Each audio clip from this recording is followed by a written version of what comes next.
सवाई जयसिंह आमेर के कछवाहा वंश के सर्वाधिक प्रतापी राजा थे। महाराजा जयसिंह ने सन 1727 में आमेर से सिर्फ 6 मील की दूरी पर स्थित बेहद सुंदर, सुव्यवस्थित, सुविधाजनक और शिल्प शास्त्र के सिद्धांतों के आधार पर एक नया शहर सवाई जयनगर बसाया था, जिसे बाद में जयपुर के नाम से भी जाना गया। काशी, दिल्ली, उज्जैन, मथुरा और जयपुर में अतुलनीय और अपने समय की सर्वाधिक सटीक गणनाओं के लिए जानी गई वेधशालाओं के निर्माता सवाई जयसिंह एक नीति कुशल शासक और वीर सेनापति ही नहीं, जाने माने खगोल वैज्ञानिक और विद्वान भी थे। उनका संस्कृत, मराठी, तुर्की, फारसी, अरबी आदि कई भाषाओं पर गंभीर अधिकार था। भारतीय ग्रंथों के अलावा गणित, रेखा गणित, खगोल और ज्योतिष में उन्होंने अनेकानेक विदेशी ग्रंथों में वर्णित वैज्ञानिक पद्धतियों का विधि पूर्वक अध्ययन किया था और स्वयं परीक्षण के बाद कुछ को अपनाया भी था। देश विदेश में उन्होंने बड़े बड़े विद्वानों और खगोल शास्त्र के विषय विशेषज्ञों को जयपुर में बुलवाया, उन्हें सम्मानित किया और यहाँ सम्मान देकर बसा लिया। सवाई जयसिंह अपने पिता महाराजा बिशन सिंह के असामयिक देहांत के बाद 24 जनवरी सन 1700 को 11 वर्ष की अल्पायु में आमेर की गद्दी पर बैठे। औरंगजेब ने उन्हें सवाई की मौखिक उपाधि दी थी, जिसका प्रतीकात्मक अर्थ यही है कि वे अपने समकालीनों में सवाया यानी कि सवा गुना अधिक बुद्धिमान और वीर थे। कहा जाता है कि जब बादशाह औरंगजेब के दरबार में युवा सवाई जयसिंह पहल हाजिर हुए तो औरंगजेब ने उनकी हाजिर जवाबी और चतुराई को देखते हुए उन्हें ये उपाधि दी थी। दरअसल जयसिंह का असली नाम विजय सिंह था, जिसे औरंगजेब ने ही बदलकर जयसिंह कर दिया और औरंगजेब ने ही उन्हें आमेर की गद्दी पर बिठाया था।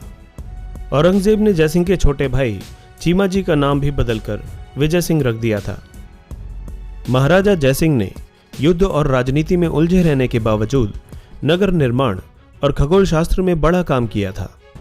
सवाई जयसिंह ने ताल कटोरा तालाब बनवाया, मानसागर झील में जल महल निर्मित करवाया, प्राचीन कछावा किले जयगढ़ का पुनरुद्धार किया। आमेर के जो महल भाग जयसिंह प्रथम ने बनवाए थे उन सब का विस्तार किया तथा सुदर्शनगढ़ का महल भी बनवाया, जिसको आज नाहरगढ़ का किला भी कहते हैं। विविध कला कौशल और विकास हेतु कारखाने अर्थात अलग अलग विभाग स्थापित किए। नगर के बाहर आगरा रोड पर इन्होंने अपनी सिसोदिया रानी के लिए एक ग्रीष्मकालीन बाग और महल बनवाया।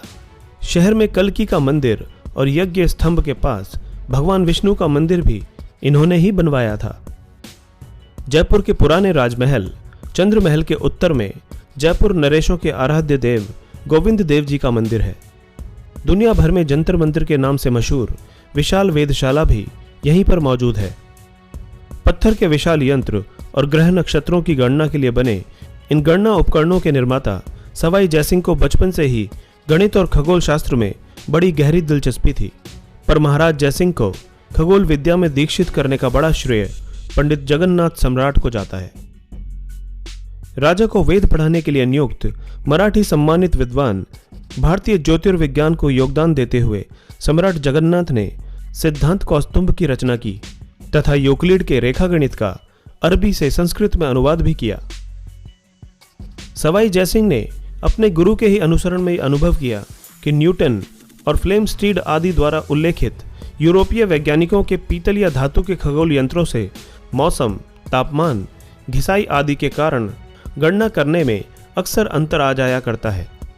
इसीलिए इन्होंने सबसे पहले 1724 ईस्वी में दिल्ली की वेधशाला में धातु को छोड़कर चूने और तराशे हुए पत्थर से बड़े बड़े गणना यंत्र बनवाए।